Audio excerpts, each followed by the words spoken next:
Hello. When starting an edit, I think organization and proper file management is the most important thing. To start things off, I always go right over here to my general footage bin and make just three separate mini bins, three separate folders, just for footage, for audio, and for assets.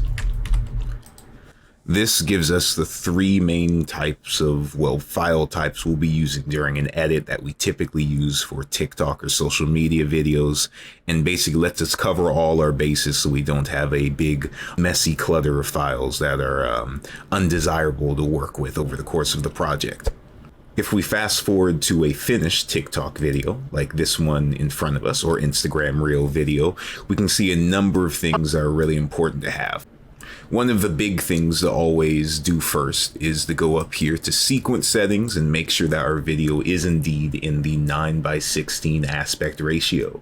This is the standard aspect ratio used for most mobile phone based social media services. It is the opposite of the 16:9 aspect ratio most of our TVs and computer and other types of monitors use, and that just helps us again have a nice, neat working base frame for this sort of video.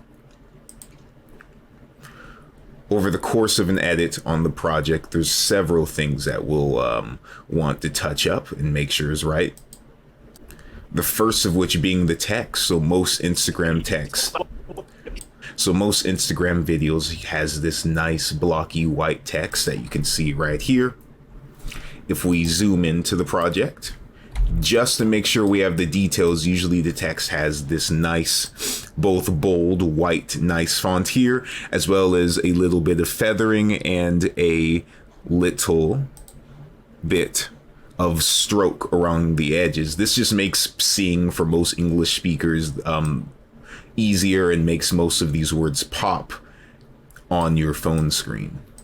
Another thing that's important just to catch most folks' eyes, just because, attention times are low, is a nice little punch in here at the beginning. Doing something like that isn't essential, and it definitely can be removed or applied again as the client wants. But I usually like to do it just at least in the first drafts because it adds just a little bit of a punch to catch folks' attention. Another thing is, since the body of most of these videos are usually sub 10 seconds, is having nice little cuts over the course of the thing. Again, this is a little bit of an attention span thing, but making sure that you're not just holding on one single wider shot of a person sitting right there, and you make sure you go to an occasional close-up is great.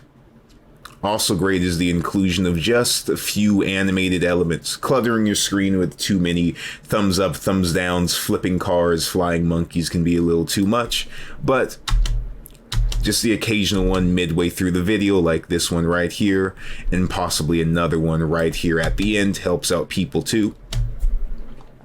Along with mixing things up and adding just narratively important or contextually important colored text for things that maybe are medium important in orange, very crucially important in red, and then maybe on the flip side of things that are positive and good in green, helps just have a little bit of that visual language with your audience member and help sell that product or convey the idea of the video that you want to tell.